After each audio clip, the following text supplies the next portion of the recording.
professor of arts management here at the University of Buffalo and an art historian whose special focus regards the urban image, relationships between development of cities and their imagery. And in that capacity, she has been conducting a work group of the Humanities Institute that's devoted to the urban image in many different senses. With that, the urban image has graciously brought Andreas Huyssen to speak tonight, and our school is very delighted to host the lecture here within our auditorium. So with that, I will give the floor to Miriam Kiesler.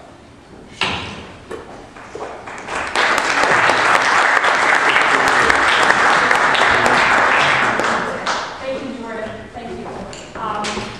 Tonight, it is my pleasure to introduce Professor Andreas Huyssen to an appropriately broad audience here in Buffalo, comprised of the community of the School of Architecture and Planning, as well as host students and faculty from the Humanities and the Humanities Institute's Urban Research Workshop, the group that I've been coordinating since last year to study relations between the city and its imaginary from many disciplines in dialogue. We all benefit from the unique contributions of Huyssen to such a set of concerns and discourses. In 1997, Andreas Huyssen wrote in his critical text about the voids of post-reunification Berlin, and I quote, "As a literary critic, I'm attracted to the notion of the city as a text, of reading a city as a conglomeration of signs. Mindful of Italo Calvino's marvelously suggestive invisible cities, we know how real and imaginary spaces commingle in the mind to shape our notions of specific cities. No matter where we begin our discussion of the city of signs, the trope of the city as book or text has existed as long as we have had a modern city village." Today, Professor Huyssen promises to add to that text of the city by talking about the subject of his current book project, the Metropolitan Miniature, an experimental form of modernist writing widespread in French and German modernism. So apparently, the emergence of modernism and its aesthetic expression, the city and the literature inspired by it, have been of central concern in Huyssen's oeuvre for quite some time. But that does not mean that he has become comfortable within this triangulation of modernism, literature, and the city. I would rather suggest that beyond that, his substantial body of now over 40 years of writing as a scholar of German and comparative literature is in its core a constant process of negotiation, of translation, literally and metaphorically. Huyssen, who received his doctorate from the University of Zurich in 1969 and taught at the University of Wisconsin-Milwaukee between 1969 and 1986, before he came to Columbia University, is academically at home in both the German and the English language. More importantly, though, the act of translation in his work happens on multiple levels between literal, cultural, and urban texts, underscoring his conviction in our shared understanding today that cities are made of wood and bricks and mortar, but also ideas in words and image. Huyssen's 1969 first book on the early romantic concept of translation and adaptation focused on the work of romantic German writers. The book made a claim of the potential for creative transfer and of transfiguration in the text. This concern for shifting literary and pictorial discourses evolves in his writings on 18th to 20th century German literature and culture, modernism and postmodernism, cultural memory of historical trauma in transnational contexts, to most recently urban culture and rural globalization. Processes of reading, writing, seeing, and experiencing feature centrally in this endeavor, and I understand them all as facets of an ongoing and still deeply felt desire to decipher through translation and adaptation. Finally, Huyssen's negotiating across languages, medium, historical discourse, and sites of inquiry culminates in the modernist miniature.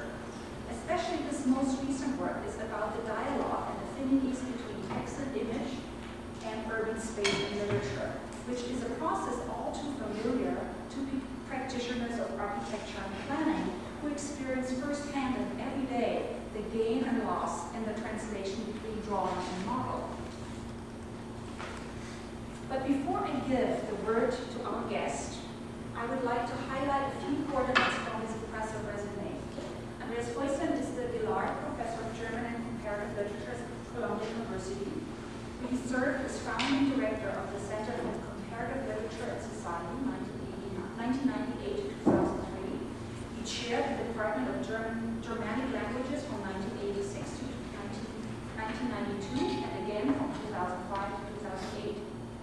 He's one of the founding editors of New German Critique, and he serves on the editorial boards of October, Constellations, Germanic Review, Transit, Keywords, Critical Space, Memory Studies, and several other publications. In 2005, he won Columbia's coveted Mark Van Doren Teaching Award. And in 2008, he taught an undergraduate class together with his friend, the Turkish author and literature Nobel laureate Orhan Pamuk, at Columbia called Words and Pictures, which examined relationships between visual and literary representation. Besides his project on metropolitan miniatures, he's working on a project considering the overlaps and tensions between the contemporary discourse of memory and human rights. I want to thank the Humanities Institute, the School of Architecture and Planning, and the English Department for their generous support of this lecture. But now, and without further ado, I would like to ask you all to join me in very warmly welcoming Professor Andreas Huyssen.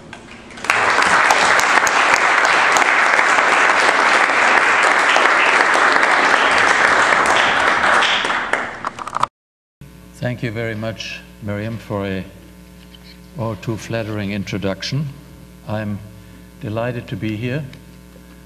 Miriam brought me here, but I also want to thank the Humanities Institute and the School of Architecture and Planning and the English Department for co-sponsoring the event. I must say it's always a special pleasure for me to speak to students and faculty in architecture schools, because I usually get very different feedback than when I speak to my fellow Germanists, where I'm really old hat anyway. So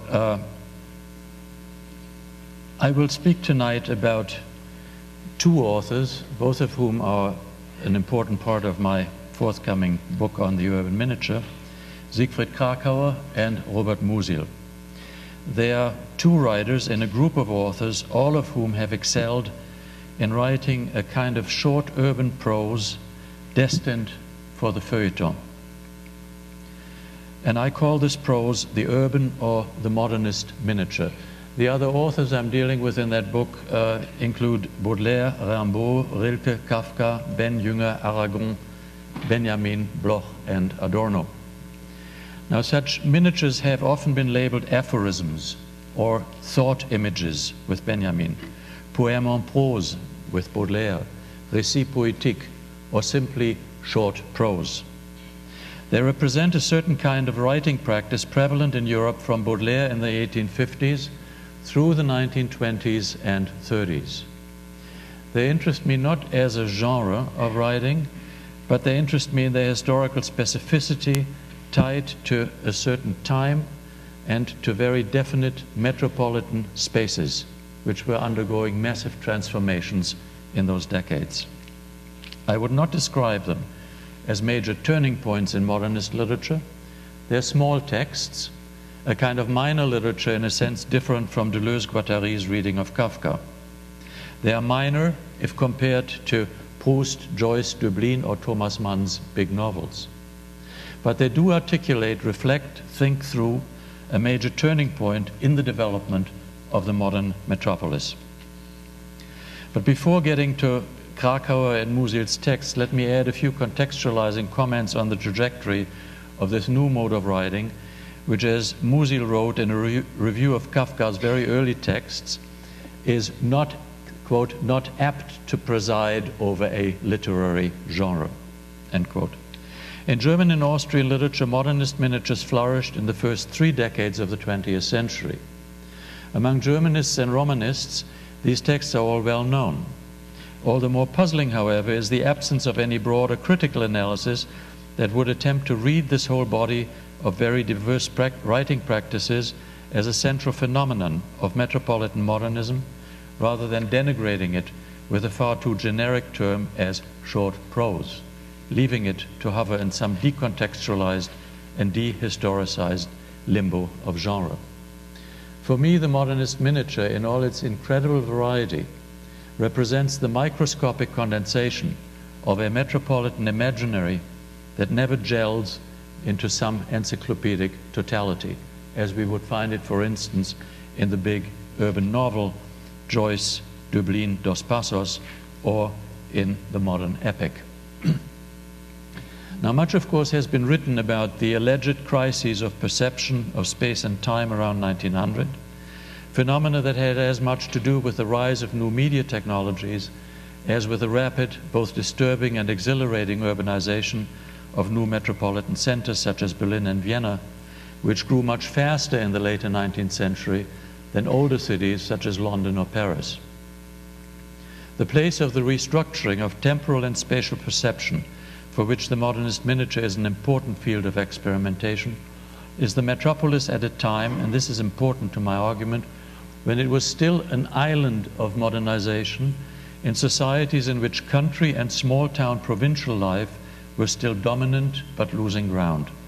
The period of European high modernism and an emerging avant-gardism.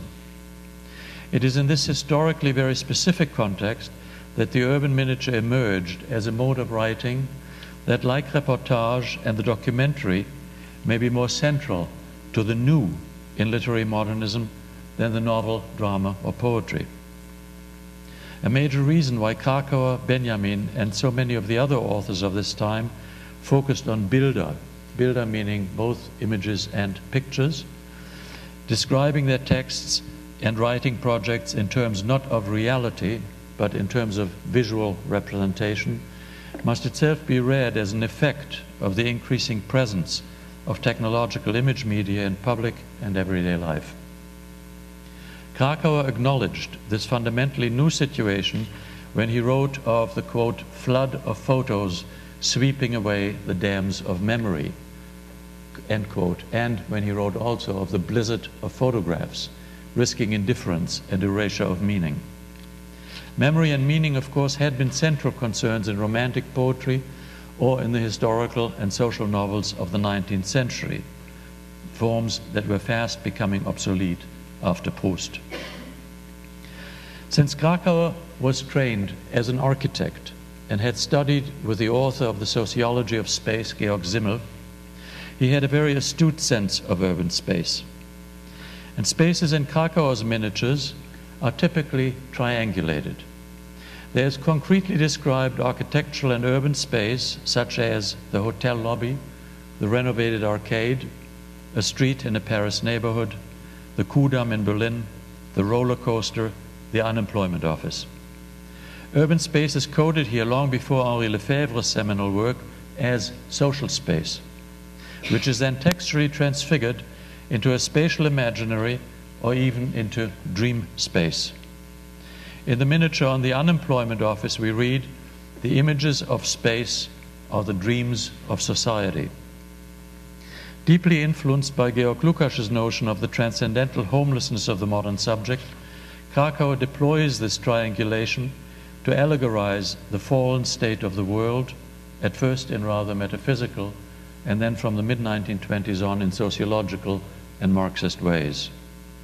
The new feeling of space about which he wrote, and that energizes his urban miniatures, recodes Siegfried Gideon's purely rational architectural Durchdringung or interpenetration as an interweaving of objective and subjective culture with built urban space generating psychic and bodily reactions, which are not simply private and internal to the subject, but enunciated and performed, as it were, in and by urban space itself. For Kracauer, this new feeling of space becomes conscious only once it is captured in photography. Like film, photography has the ability to bring the optical unconscious, a term that Walter Benjamin used, to the surface of consciousness.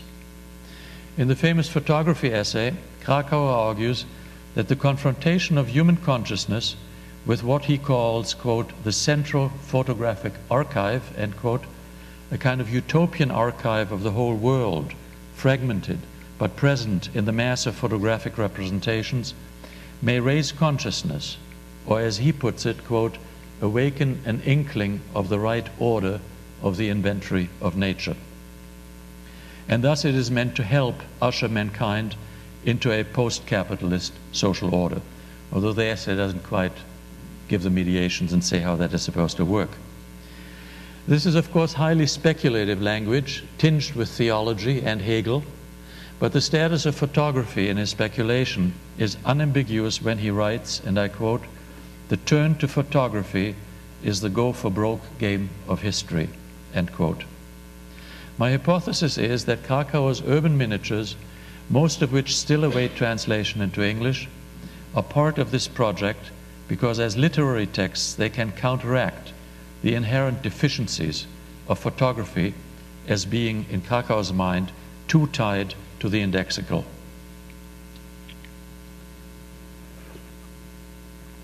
But how legitimate can it be to call a literary text a snapshot?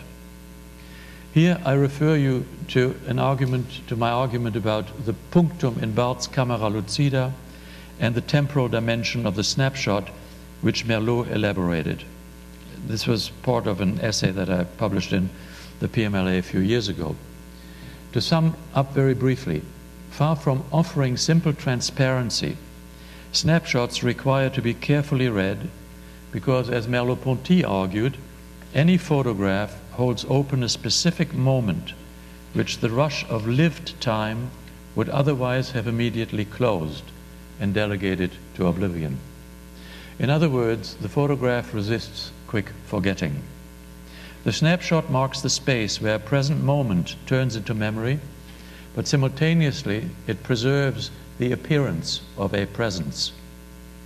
What interests me in the miniature is precisely this unexpected eruption onto the scene of vision, which Roland Barthes called the punctum and Merleau-Ponty described in its temporal dimension as the holding open of the moment in space towards its present, its past, and its future. When transposed into writing, this holding open, as it were, allows for a palimpsestic writing of space, one that transcends the scene and acknowledges the dialectic of present and past any snapshot of space carries with it. Deciphering the punctum in Barthes perhaps corresponds to what Kracauer has in mind when he spoke of deciphering the dreamlike spoken images of cities. Any deeper knowledge of cities depends on making visible such unconscious images, creatures of contingency, as he calls them, which are not subject to rational urban planning. This job of deciphering cannot be done by urban photography alone. It needs the literary articulation in the miniature, which supplements the photographic representation of urban space. One of the central assumptions in Kracauer, in Benjamin, and in Adorno's work, after all, was that images must be read, not just seen. Kracauer's street texts must then be read in conjunction with his theoretical reflections on the promises and deficiencies of photography. Even though Kracauer does not explicitly say so, the literary miniature becomes part of his famous go-for-broke game of history. The photography essay suggests that photography permits all urban configurations to be incorporated in an imagined central archive, thus liberating urban space from its somnolent stage by distanciation and prefiguring a higher state of human consciousness. And if you will, I mean, this idea of a central archive of photography resonates quite a bit with André Malraux's Imaginary Museum of Art, and differently again with Avi Warburg's Atlas project. But in Kracauer, the literary miniature, and this is my main point, supplements but does not replace photography in the sense that it explicitly articulates that temporal dimension which is only implicit in photography itself. Now this up to now was rather abstract, so let me give a concrete example from a text that has not yet been translated by Kracauer. First, in another short text called Seen from the Window, he writes, quote, "In front of my window, the city condenses itself into an image, which is as glorious as a natural spectacle," end quote. It is one image, rather than a sequence of moving images he has in mind. And the difference between movement and stillness is the very topic of that miniature I want to talk about now a little bit, entitled Locomotive Above Friedrichstraße from 1933. Now you may remember one of the initial sequences in Walter Ruttmann's famous film Berlin Symphony of a City. The express train coming out of the night and the open landscape and entering into the city. Kracauer now imagines the engineer on the locomotive and his visual experience speeding through the dark, with cities and stations as brief interruptions, villages fleeing by as dispersed groupings in the landscape, signals, lights, and tracks racing toward him and vanishing instantly. A chaos of flashing lights in the darkness. But now in Kracauer's text, at Bahnhof Friedrichstraße in Berlin, all movement has ceased. The locomotive has come to a halt right on the railroad overpass over Friedrichstraße, that major commercial artery of Berlin's east, which extends straight and seemingly infinitely in both directions, perpendicular to the rail tracks.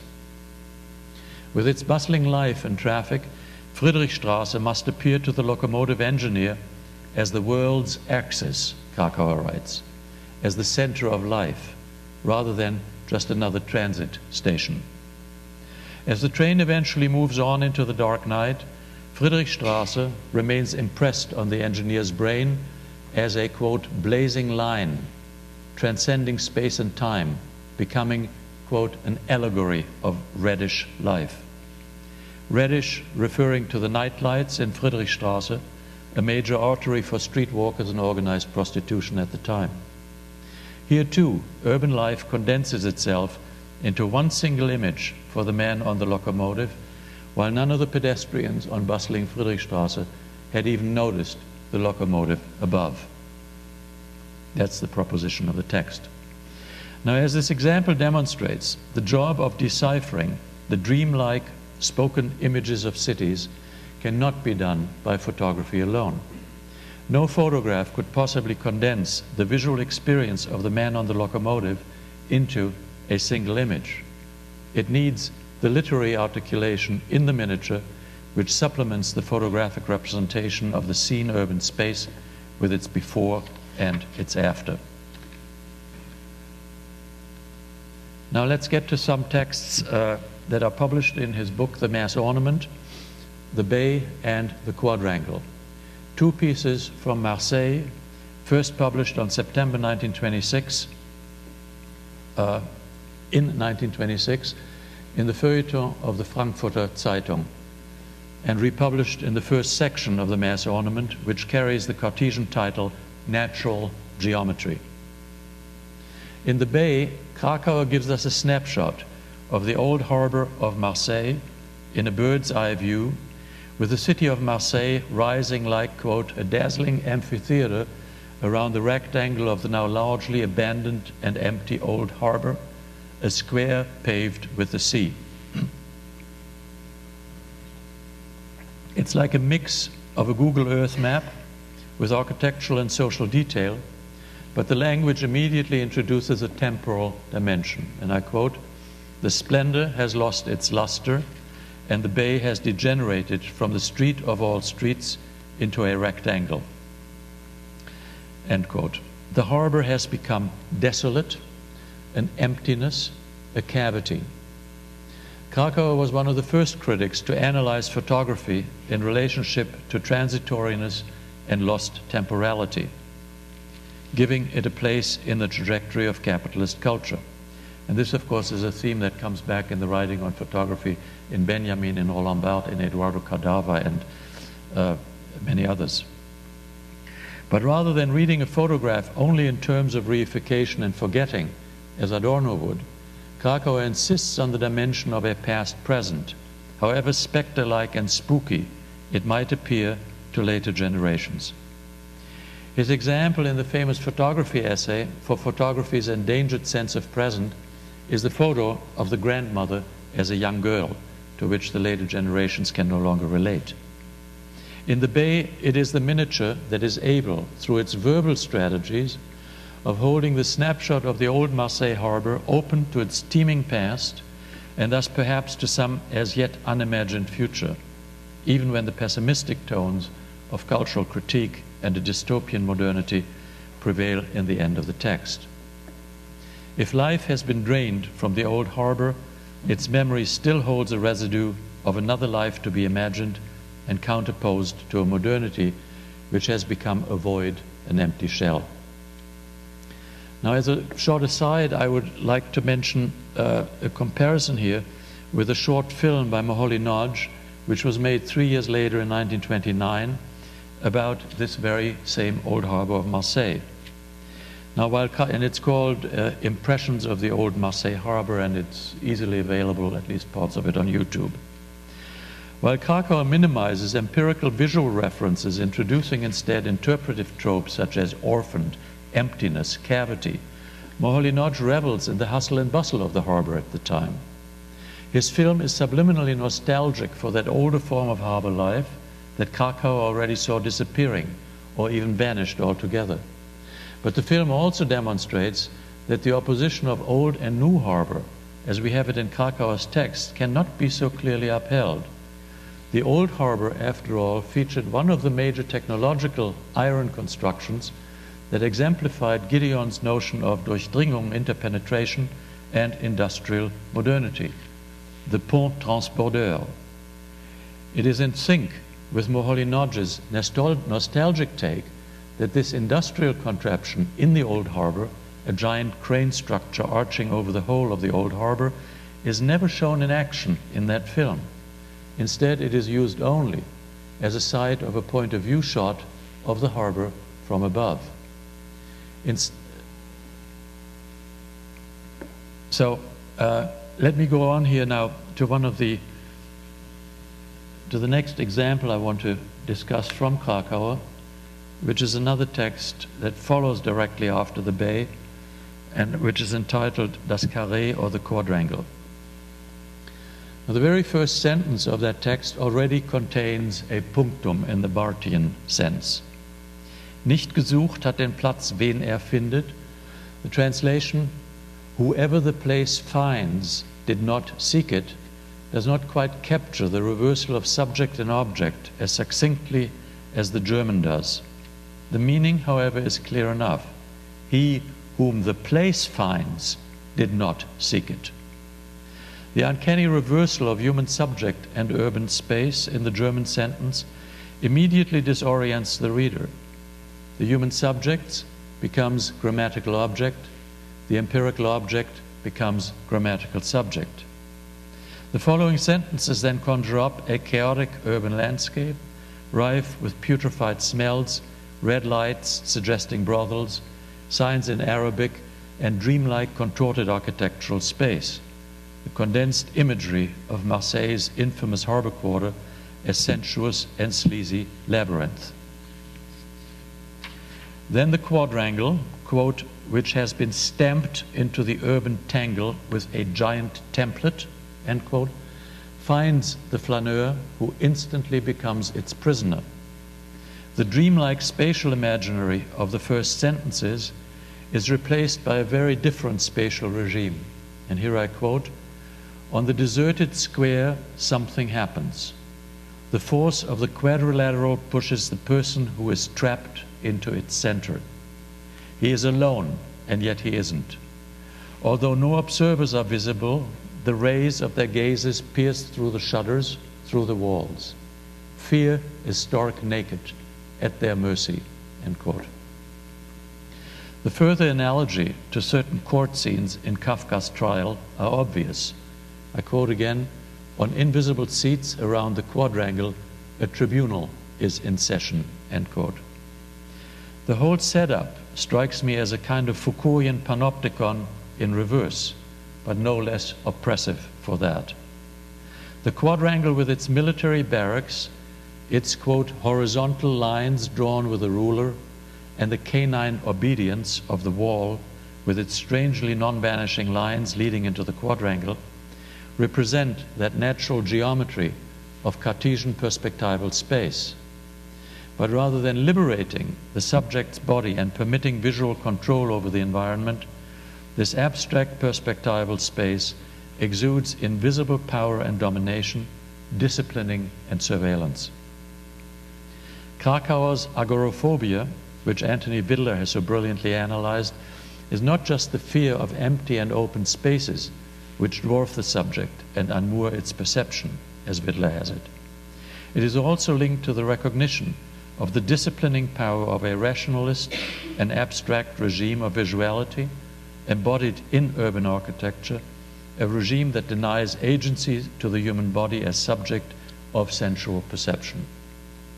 The human subject becomes object of a threatening gaze, almost in a Sartrean and Lacanian sense.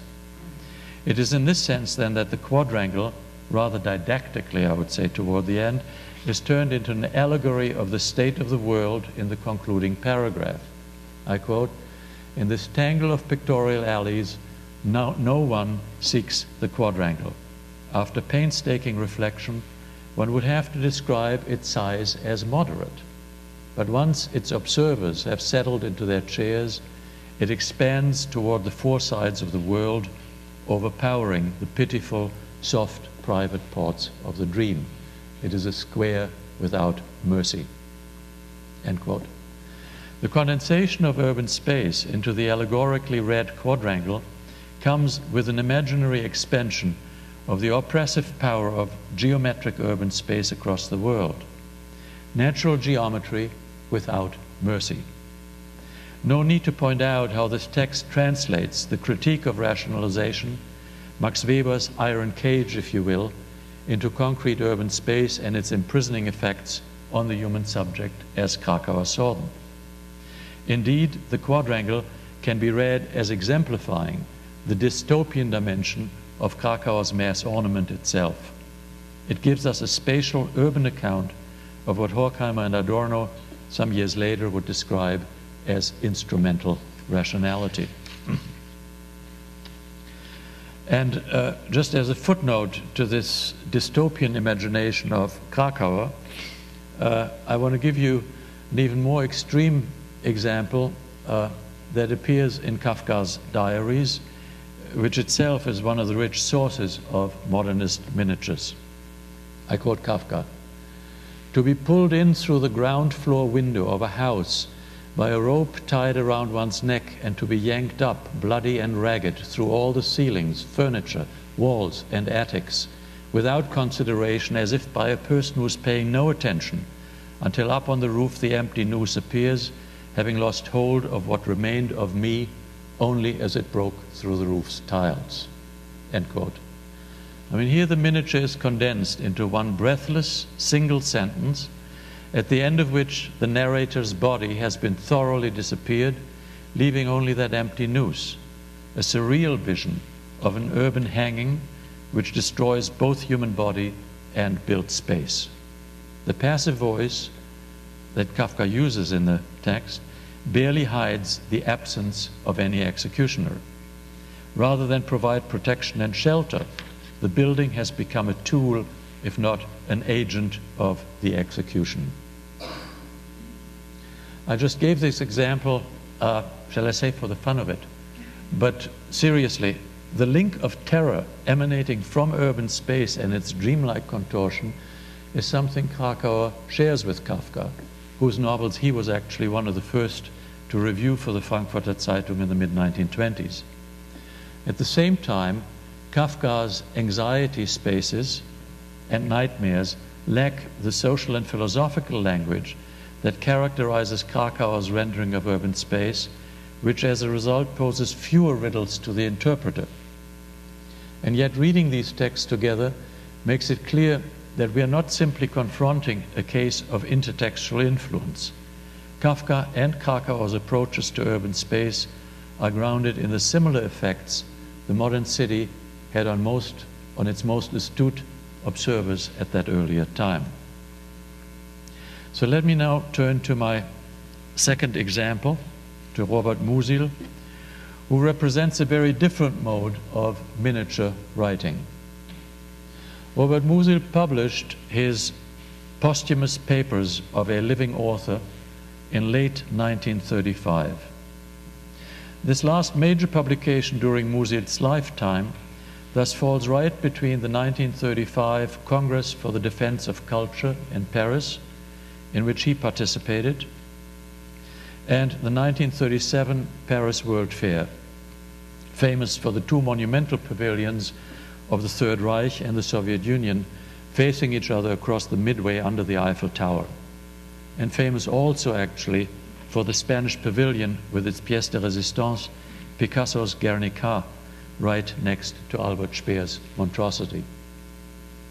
In order to read Musil's miniatures collected in that book of 1935, we must sidestep the aesthetics embodied in these three World Expo phenomena: heroic socialist realism of the Soviet Union, National Socialist monumentalism of the fascist regimes, and the political modernism of the committed left avant-garde, Picasso, all of which form an important backdrop to what I call here, with Musil, a posthumous modernism.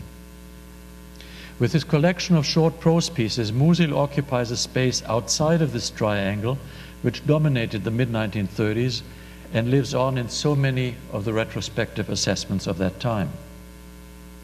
Published first in the 1920s as separate pieces for the feuilleton and reworked in 1935, Musil's miniatures embody a vibrant after-image of interwar modernism at a time when modernism was officially ostracized in Germany as decadent art, degenerate art, and in the Soviet Union as decadent art.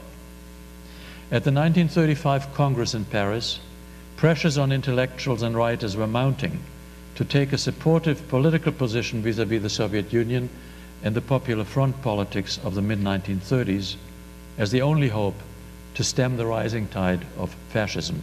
And this is shortly before the beginning of the Spanish Civil War. At the same time, as an Austrian author writing in German, Musil in the mid-1930s did not belong either to the literature of exile, like Bertolt Brecht or the Mann brothers, nor, of course, to that of the German so-called inner emigration. Still free in Austria from the debilitating pressures of exile and from any compromises with the Nazi state, he was able to assert an aesthetic in which the literary functions both autonomously and as social fact, as Adorno would have had it, never captive to either side of the dialectic, and certainly never captive to any specific party line, whether left, right, or liberal. If in his address to the Congress, and he gave one of the first addresses in the very first session together with Julien Benda and E.M. Foster, Musil insisted on keeping culture and the aesthetic free from current collectivist political pressures.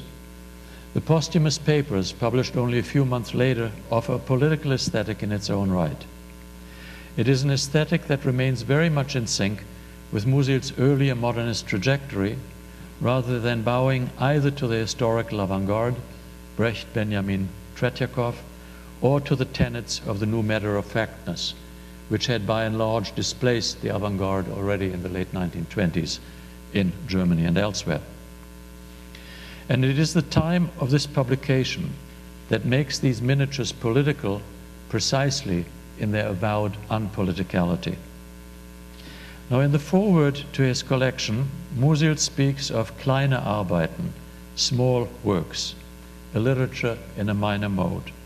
And I quote, "To publish nothing but little tales and observations amidst a thundering, groaning world. To speak of incidentals when there are so many vital issues. to vent one's anger at phenomena that lie far off the beaten track. This may doubtless appear as a weakness to some, and I will readily admit that I had all kinds of doubts regarding the decision to publish," end quote. Actually, such little tales and observations, I would argue, were anything but a literary sideshow in the interwar period. Here again, I would argue that they are one of the major modes of literary experimentation and invention in that period.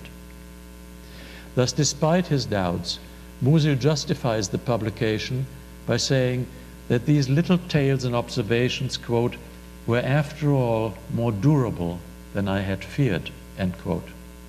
He even attributes to them a certain anticipatory quality, and he was right.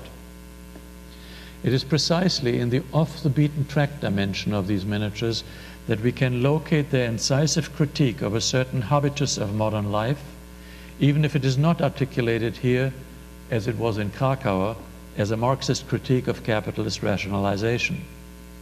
Musil does not use the language of alienation, Marx, or anomie, Durkheim, but he has exactly that in mind when he laments the ossified world of the normal state of affairs, the Normalzustand of social and cultural convention, the, quote, "loss of human Gestalt," end quote, and that which he calls "the like of it happens" in his famous novel, The Man Without Qualities.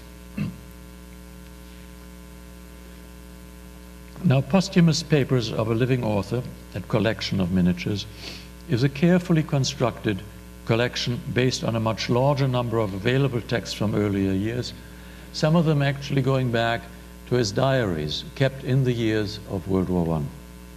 The revised versions mainly add poetological and aesthetic reflections, typically found in the new framing of the miniatures, and pointing to Musil's goal of developing a new literary aesthetic. If the texts themselves are not an immediate reaction to the 1930s, they nevertheless tell us much about that broader crisis of culture that was consummated by the events of the 1930s, confirming Musil's comment about their anticipatory and durable dimension. Now, I focus here only on one section, a section entitled Pictures, Bilder, because of their media-specific dimension.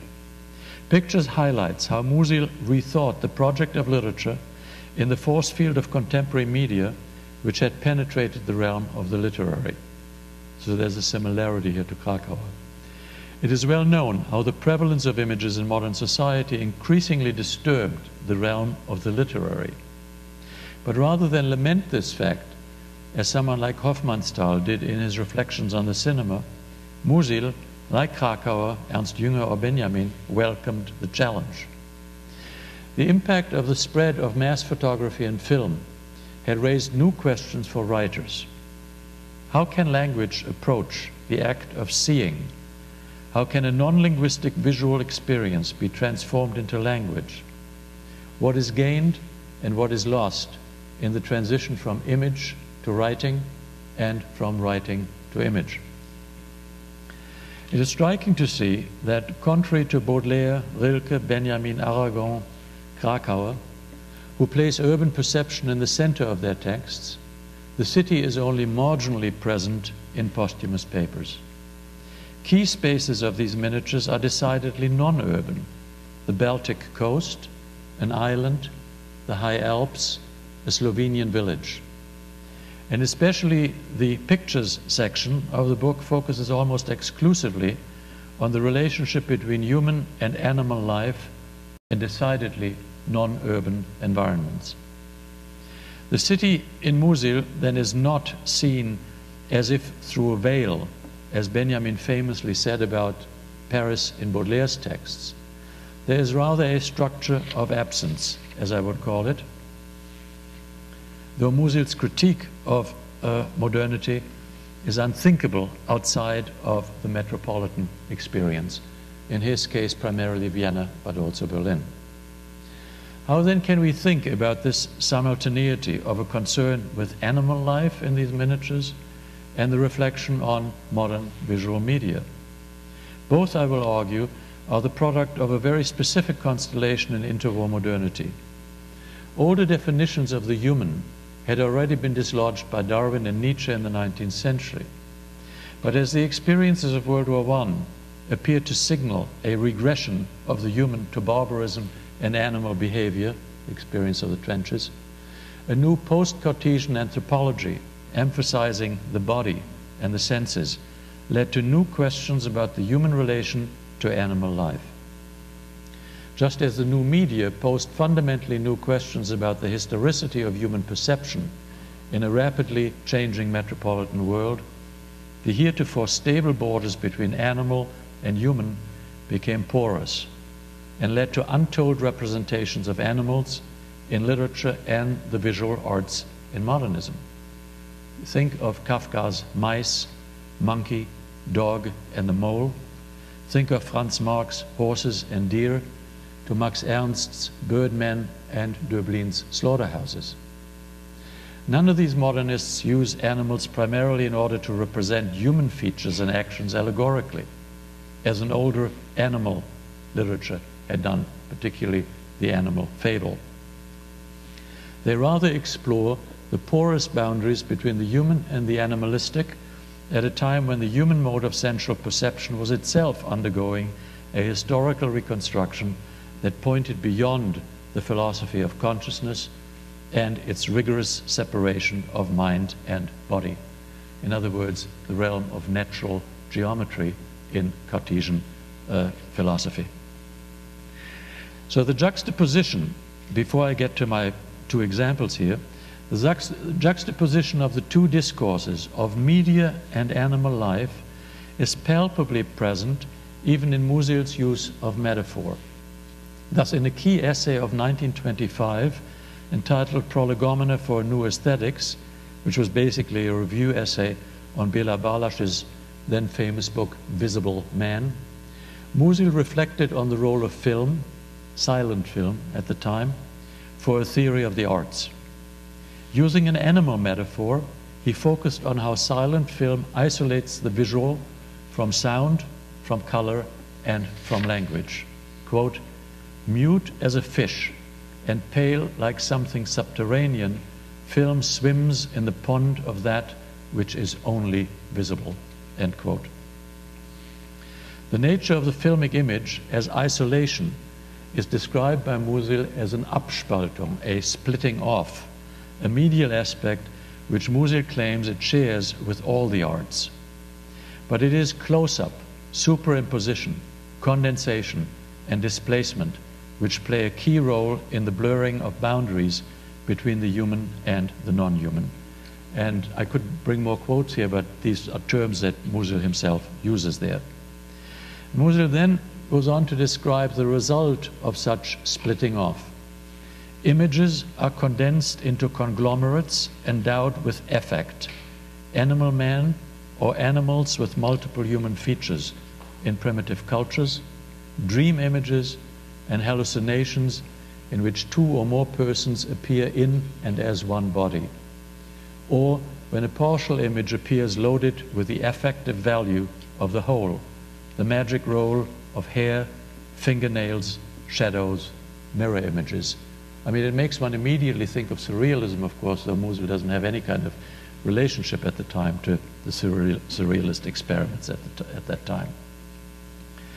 Splitting off, however, does not only characterize the specific arts and their respective focus on a chosen medium. It can also be located in everyday life, when a technological device offers a different and estranged form of perception. The miniature entitled Binoculars, which critics have often seen as central to the book, thematizes such a splitting off from full life achieved by looking at the world, at the city world, at the urban world in that case, through binoculars. And looking at the world this way wrenches the scene from automatic perception, since in the binoculars the world looks strangely deformed and uncannily threatening. The world appears as estranged as it does in early silent film, thus enabling the spectator to relate differently to what is seen. The point of the exercise is what Musil calls elsewhere the vertigo of consciousness in relation to reality. And there's no doubt that he attributes a critical function to this kind of visual estrangement, in the sense of the role of estrangement within the historical avant-garde. But how concretely is the deployment of animals in the text related to Musil's focus on media, and what is their political dimension? I mean, that's what I have to ask now as I get to my examples. At stake in each one of these pictures is the attempt to see animals differently. Without pushing it, one could say that Flypaper, which will be my first example, draws on the close-up. Sheep seen in another light draws on freeze motion photography. The Mouse, my second major example, on photographic superimposition. The subtitle of Sheep Seen in a Different Light gives a cue to the reader. Again, we are confronted with a technique of splitting off that disturbs and estranges conventional normal perception. Seeing animals differently involves seeing the animal-human relationship differently, thus representing a challenge to the binary object-subject or body-mind relation codified since Descartes and Kant in anthropocentric, enlightened and scientific thought. The animal world suddenly and unexpectedly invades mind and body, blurring the assumed stable boundaries between subject and object, the human and the non-human. It is perhaps best portrayed, and most didactically portrayed, in a text called Rabbit Catastrophe, where the civilized observers identify physically with the eruption of a murderous instinct in a little lapdog hunting down a baby rabbit before collecting themselves again and re-establishing a safe distance between themselves and the dog, the animal.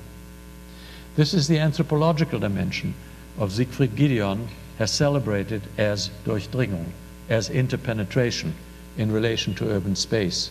But it appears here in Musil as a kind of Durchdringung of nature and culture, violence and civilization, human and animal. So Musil's animal miniatures have two other contexts in addition to his considerations of media: Nietzsche's critique of philosophical epistemology and the violence of World War I. War, indeed, is much more central to Musil's animal miniatures than the reader would suspect at first sight. Flypaper, the very first and perhaps best known of these miniatures, is already prefigured in a diary entry of 1915.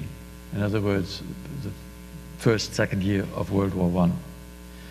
And that entry reads, "Late July, a fly dies, World War." The extended miniature of the 1970s, again then revised for the posthumous papers, describes how flies get fatally stuck on Tanglewood flypaper, mainly, quote, out of convention because so many others are already there. And how every move to liberate themselves pulls them deeper down, bringing them closer to death.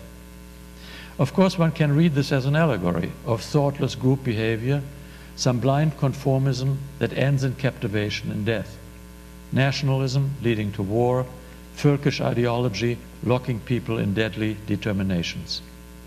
But then the text could end after the first paragraph. A traditional allegorical reading depends on the one-to-one relationship of image and meaning. But this easy translatability is precisely denied in the way the miniature then unfolds. A close reading will reveal a fundamentally different relationship between the particular and the general characteristic of allegory. Instead of positing a stable meaning, the text moves through a whole series of ever more frenzied similes which supplement the detailed description and add levels of blurring and imprecision rather than clarifying any allegorical meaning. At stake here is thus not an allegorization of the human condition, but rather an attempt to bridge the gap that separates the human observer from the trials of the flies caught on Tanglewood flypaper. To put it differently, the relationship to human behavior is not allegorically implied as in older forms of animal literature, but it is time and again made bodily explicit, beginning with a key sentence toward the beginning, which expands on the fly's legs getting stuck on the poison paste. And I quote, "A very disconcerting sensation, as though while walking in the dark, we were to step on something with our naked soles. Nothing more than a soft, warm, unavoidable obstruction, and yet something into which little by little the horrifying human essence flows, recognized as a hand that just happens to be lying there, and with 5 ever more decipherable fingers holds us tight." End quote. This horrifying passage conjures up empathy with the plight of the flies. The objectifying separation of animal description from human meaning, which allegory would require, but is then precisely denied, resulting in a blurring of boundaries. It is as if these flies are, rather than refer to humans, or as if we, the human beings, are the flies getting caught in that horrifying humane essence. And the similes continue, and I quote, "Here they stand, all stiffly erect, like cripples pretending to be normal, or like decrepit old soldiers, and a little bow-legged, the way you stand on a sharp edge." End quote. The fly's exertion to struggle free is compared to Laocoon, of Greek sculptural fame. It is compared to the mountain climber in distress, the hunted man giving up. But inevitably, quote, "and it draws them in," end quote. The more the fly's movements are restricted and paralyzed, the more the text moves into a frenzy of similes all the way to the end. Many of these similes now don't even relate to the world of humans, but to objects and to other animals. Images abound that recall battlefields after the battle.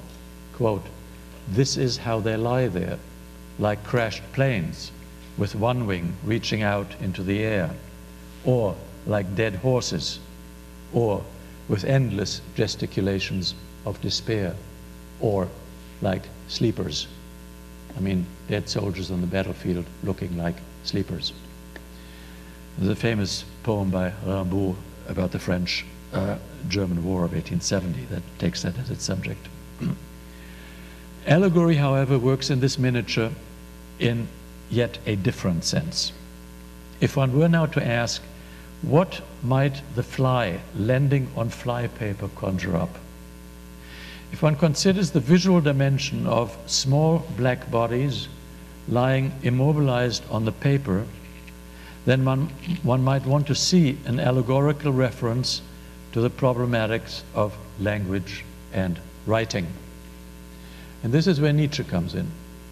Nietzsche and Mautner had taught Musil to see language as an imprisoning space of convention. So what happens when words get down on paper? Words like flies. It is convention that sets them down on paper, where they will die sooner or later. The dead letter as opposed to orality, to live speech. To see written language as dead is of course an old trope going all the way back to Plato. But it took on new and strong resonances in the context of vitalism, Lebensphilosophie, and the vitalist search for immediacy and authenticity in the late 19th, early 20th centuries. It is interesting to note that despite its frenzy of similes, the text leaves out any such direct reference to the literary, and this is precisely what adds an allegorical dimension after all. I mean, a traditional allegorical dimension after all. The allegorical functions here as something like a second voice underneath the refusal of animal-human allegory. And it is this allegorical reading alone that gives some meaning to the mysterious ending of the miniature. I quote again, "And only on their side, near their leg sockets, is there some flickering," and I change the text here somewhat, "is there some tiny flickering that still lives a long time. It opens and closes. You can't describe it without a magnifying glass. It looks like a minuscule human eye that ceaselessly opens and shuts, end quote. Now, much speculation has surrounded this ending, including some bizarre discussions of the anatomy of flies. Discussions that seek the real where metaphor prevails. Of course, this ending returns us to the simile structure of the story. The flickering organ looks like a human eye, but it isn't. It can't be. The threshold between human and non-human is again blurred. But what sense can this minuscule human eye that is not a human eye possibly make? What, if anything, does it see? In his review of Kafka's early publication, Meditation, Musil suggested that one has to get very close to the text to see and understand it. The same pertains here. Only if one gets very close, the text will reveal a dimension of life, the eye that ceaselessly opens and shuts, just as the reader's eye does when reading the text, which itself only comes to life, as it were, in close reading. So reading this passage as a transference or projection of the reader's eye onto the fly may indeed make sense if one assumes that only in being read does a literary text gain a new life. Otherwise, it's dead letters on the page. And at the same time, this may be an all too rational and positive interpretation of this ending that does not quite do justice to the surprising corporality of the dying fly's anatomy, which the text suggests as simple fact and which strikes the reader as gruesomely real. Nevertheless, there often is also a minuscule utopian dimension as opposed to the Flypaper, which is clearly dystopian. A minuscule utopian dimension that emerges from some of Musil's animal images as they attempt to explore a new way of seeing, of hearing, and of feeling. And that utopian dimension, a dimension that transcends space and time of the present while maintaining an umbilical cord to reality, is especially strong in the miniature entitled The Mouse. The text opens with a narrative comment, and this is going to be my final concluding example here. Text begins, this minuscule story that in fact is nothing but a punchline, a single tiny tip of a tale, and not a story at all, happened during the First World War, end quote. Then the space is defined as the high Alps above any habitation near the Italian front where, quote, in a wide right hollow, end quote, somebody had put up a bench in peacetime. The alpine landscape then morphs into a seascape, which creates an eerie effect of placelessness, a narrative imagery Musil uses several times in this collection. Quotes, the shots, and these are shots of shells and grenades, the shots sailed silently over it, the hollow with a bench. Silent as ships, like schools of fish. They struck far back where nothing and no one was, and for months, with an iron perseverance, ravaged an innocent precipice. No one knew why anymore, end quote. So war is present here, yet somehow irrelevant. Instead of a personal observer, we get an impersonal man, one, whoever sat on this bench sat firm. Impersonal man whose body parts fall asleep as if separated from each other, while breathing becomes estranged, quote, in a steady, mindless motion of the breast, inflicted on this man by, quote, the blue colossus of the atmosphere, something like a pregnancy, end quote. All of this under an empty light above the jagged cliff that was, quote, so savage and so inhumanly beautiful as we imagine in the ages of creation, end quote. This is, of course, the Nietzschean high noon. From cosmic gaze upwards toward the overhanging cliff, quote, your glance retreated, shattered into 100 vistas, end quote. But the Nietzschean, better Zarathustrian noontime moment is then rewritten as the text turns to a little mouse, scurrying around near the bench in, quote, terrible silence. And now another eye asks for the reader's attention, the eye of the mouse, quote, as small and black as the head of a spinning needle, end quote. And this eye, looking toward the bench, encounters the eye of the depersonalized narrator, estranging him from his already time and spaceless, almost disembodied reality, and plunging him into what one can only call an epiphany.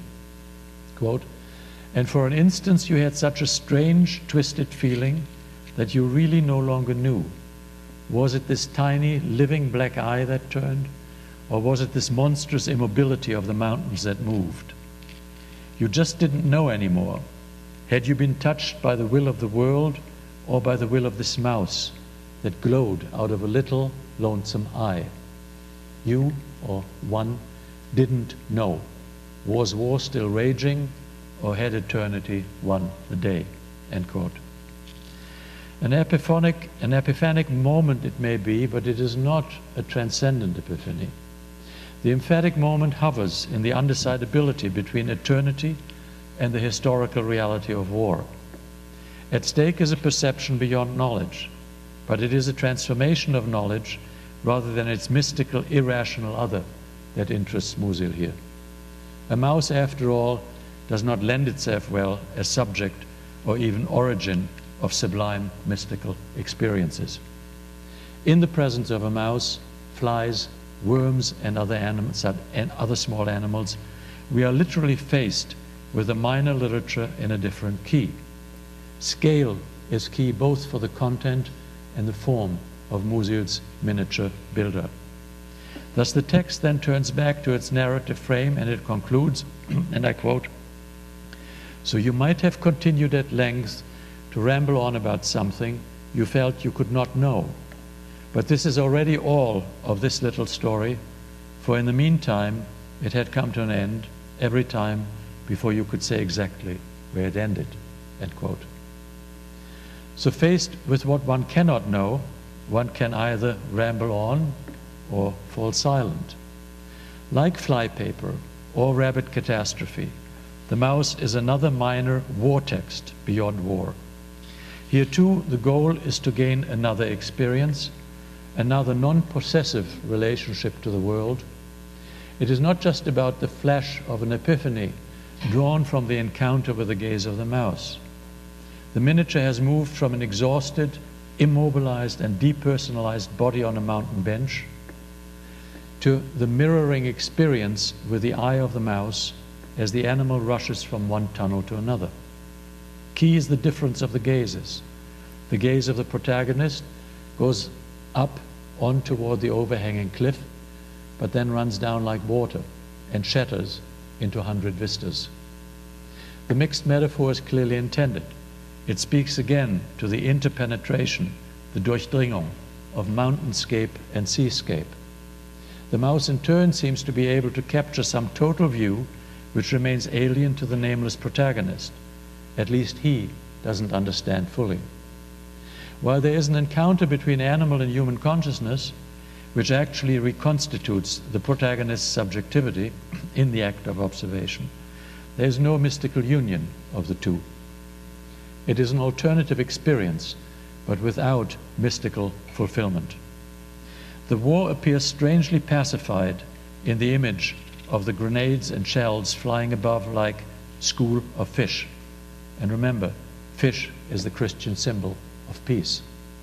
But it is also suggested, however subtly, in the tunnels of the mouse, which in the German Gräben easily conjure up the word Schützengräben, which means the trenches. So war is present even in this scene.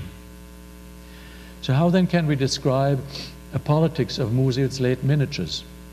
The politics lies obviously not in any position taken toward concrete political developments in Austria, Germany, or Europe at the time. Times and places in these miniatures are defined only in the most generic way. The politics of the posthumous papers texts operates at a much subtler level, which, however, remains always linked to the realities of the 1930s as a result of the events, earlier events 20 years before.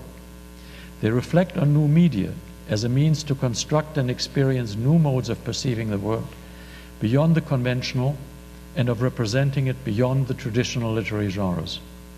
As an aesthetics of splitting off, developed already in the 1920s by Musil, it is key in opening up possibilities to see the world differently, and as Musil would hope, act differently in it. The world is no longer, as in traditional humanism, just the human world, but a world in which there pertains a different, non-instrumental relationship between humans, animals, and objects. This is not some sentimental animal humanism, since the animals are not simply appropriated for allegory or for a view critical of anthropocentrism. It is the search for a new understanding of the bio, which, as we know from scores of works since Foucault, is itself never absent from the political. On the contrary, it constitutes in some fundamental ways the political itself. But the main aesthetic value of Musil's miniatures lies in their very nature as a littérature mineure, a minor literature, in a decade of the political grand narratives of fascism and communism, which Musil rejects. This literature in a minor key and scale is still looking forward to some alternative world. In that sense, it is posthumous to interwar modernism, while maintaining a sense that there must be other consequences of World War I than Hitlerism or Stalinism. So it is, of course, itself a politics in a minor key. Thank you.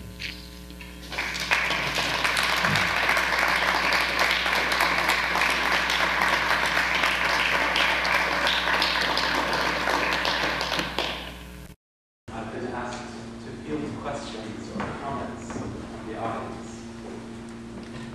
So,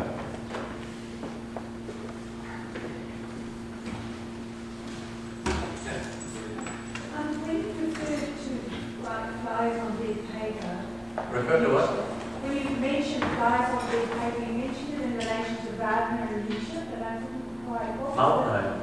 Wagner, was it No, not Wagner? Wagner, Wagner. Oh, okay. What was that in relation to Nietzsche? I mean, he was a sort of linguistic philosopher who also saw language basically as a system of imprisonment, which is not necessarily a new idea, but which is something that was sort of rampant in the Vienna of the late 19th century. And I think, I mean, the way I always read it, I mean, this very critical notion to what language is domesticating, as surveilling, as controlling, as disciplining, had a lot to do with the rise of, the rise of public media and, official propaganda. And many of the writers that make up the, fin de siècle Vienna context, Hofmannsthal, Schnitzler, etc., reacted very strongly against that kind of knowledge, but carried on also this critique of language. And I mean, there were people who've argued that all of modernism basically comes out of the critique of language, which is a little hard to stomach because it also comes out of other dimensions that have to do with the visual and not only with language.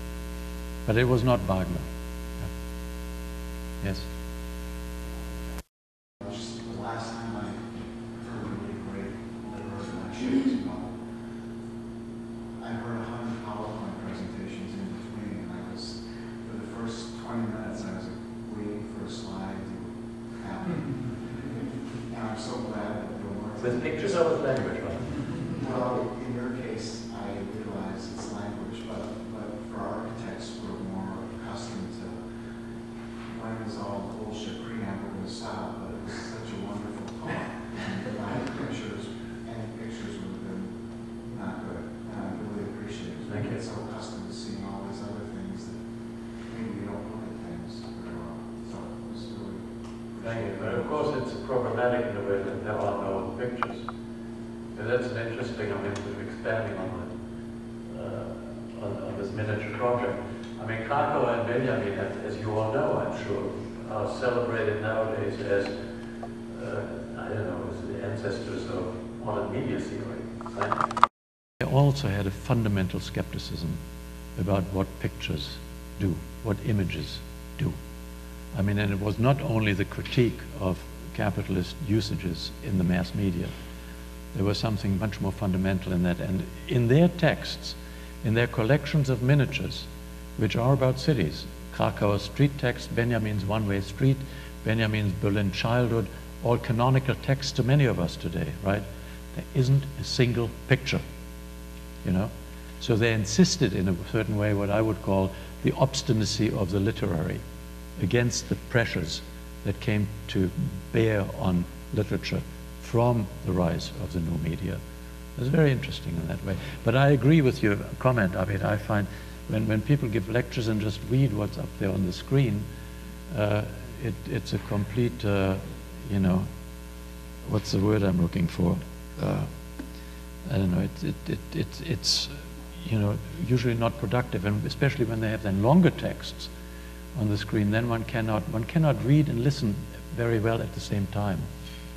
You know, I mean, that may be a Henry Ford problem of an aging man, but I can't. When people try to have long texts up, and I don't know how you did. Of course, I did that same thing, but I hoped you would find the passages fairly fast, and you know, much of what I said was, you know, not that relevant to the text anyway. It was adornment, but okay.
That's a wonderful idea. It never occurred to me. Yeah. That's a wonderful idea. It never occurred to me. But you know, you sort of think about all this sort of scientific films. You could think the reason it wouldn't occur to me, of course, is that I think about how a literary text is being received through the blinking eye of the reader. You know, and at that level, it doesn't quite work. But I think it's a very interesting thought anyway that there may be a kind of superposition of the shuttering at that point, because the eye opening and shutting, you know, for a long time, there's something mechanical in that, in the text. It's very good. I'll have to use it. I'll have to. I don't know. I also would say in films. I have to quote you. We're available. They were shown in what year was it actually? What year was this written? Which one? The Fly Paper? Well, this is from 1912 or 1915 and then through 1935. Yeah, actually, so these scientific films are actually shown in theaters, right? Yeah. No, and there is quite a bit of literature actually on Musil's usage of science, of scientific literature. I mean, he himself was a trained scientist, and you know, so it's very plausible that was in his mind. But this whole notion of film and fish and seascapes is something you will also find in Aragon, the Bay and The Paris peasant, in a famous sequence. The underwater imagery, this notion of hallucination coming up, is there very much in Benjamin's work. And of course in Kracauer, when he talks about you know, the dream images of the city. So this sort of dimensions of the conscious and unconscious or subconscious appropriation and perception of the city is there in all this literature.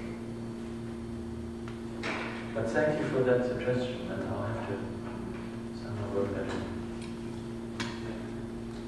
I was wondering if you could speak more about, this relates more to your previous work, Product Memories, but about lost temporality. About what? Sorry, lost temporality. Lost temporality? Yeah, you mentioned that as you were speaking, and then it's kind of the appearance in recent times since the spring and the European summer, everyone's discussing lost temporality. And you mentioned it. What context are you thinking of that? That everyone is discussing lost temporality. Basically in political discourse after the Arab Spring and European summer, everyone's discussing this. This resurgence of thinking about time beyond the present, looking out into the future, into the past, and this idea that involved certain types of temporality. This is just a Right. Well, when I think about the Arab Spring, I think more about the temporality of the immediate present and the spread through social media, which probably the West we make too much of because there were other reasons that the explosions came. So I'm not quite sure where we can locate the lost temporality in there. Is it the lost of the, it's not the lost of the past, they want to get beyond the past. It's more the loss of the future. The loss of the future. That people are discussing that. And we sort of talk about loss and temporality. That's kind of a discourse that's more southern hemisphere.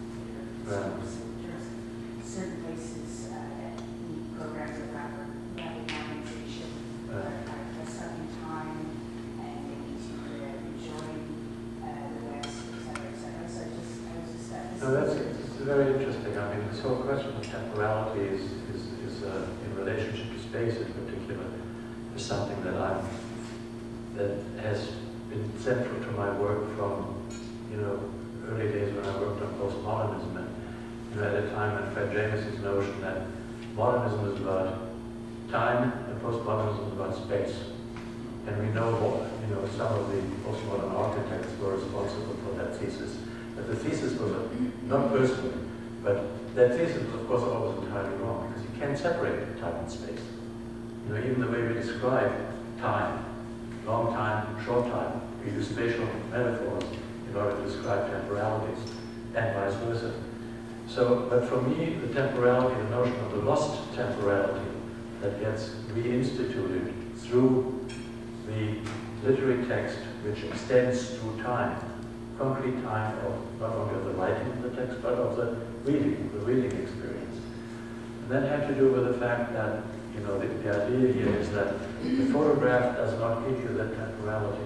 I mean, there's always the famous example that I think of in this context, the Paris photographs by Auger, right?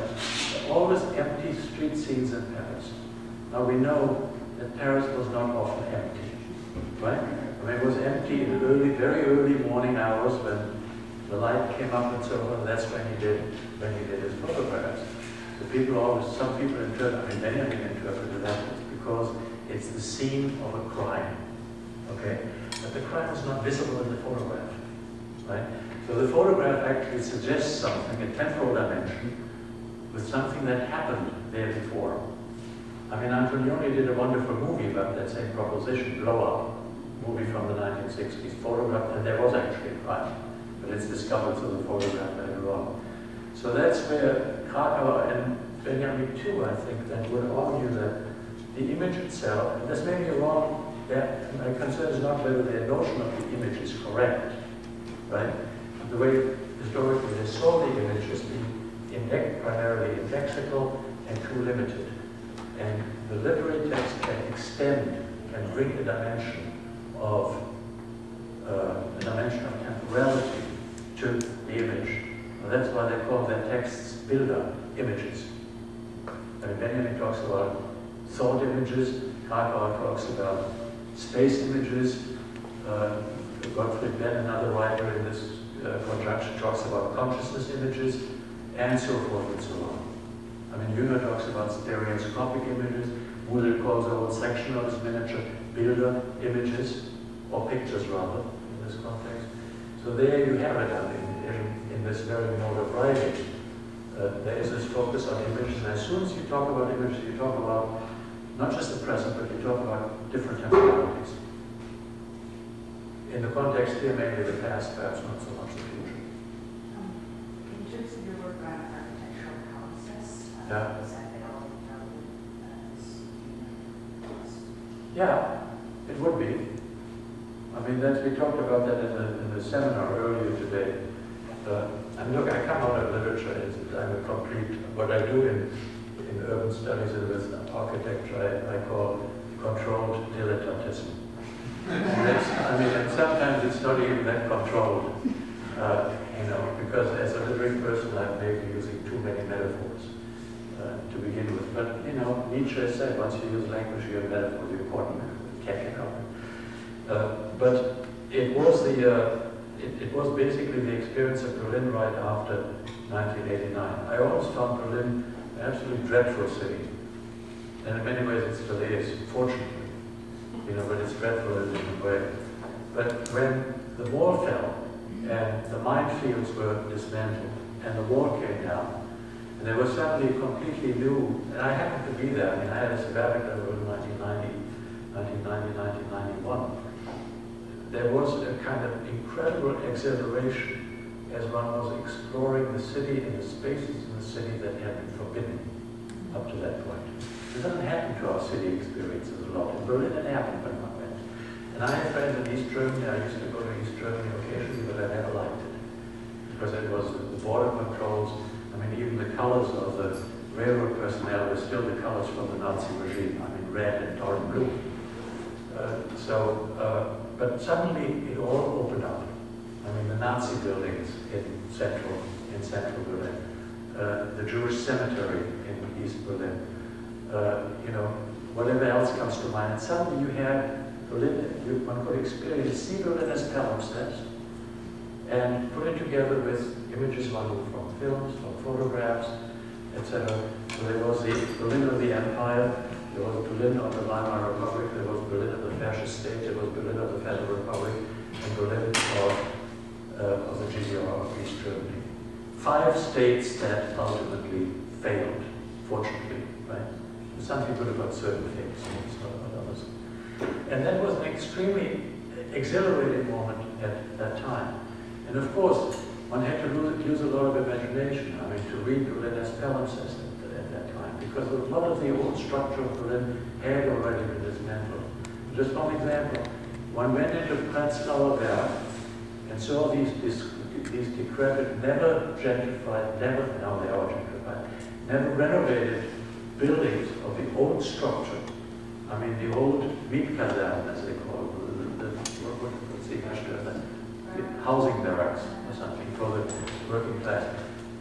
These buildings were still there, whereas in the West, in parts of West Berlin, they had all been razed to the either bombed away or razed to the ground after the war in urban renovation, right? So there was this palimpsestic moment where one could see memories of the old Berlin suddenly being there. And of course you couldn't maintain them. Nor could one maintain this, this wonderful empty space in the middle of the city. A void in the middle of the city, extremely attractive at the time in 1991. And Daniel Libeskind actually argued not seriously, facetiously, that one should keep it as a void. And now we have now it's filled with embassies and with the Eisenman Memorial and so forth. Of course you couldn't keep it as a void. But there was some experience of history in a moment of radical change that made this experience of the city, I think, and I don't want to romanticize it either, but it did make it quite special. And it was a historical moment, very clearly. Since then, it's all been taken over, Potsdamer Platzified, etc., etc.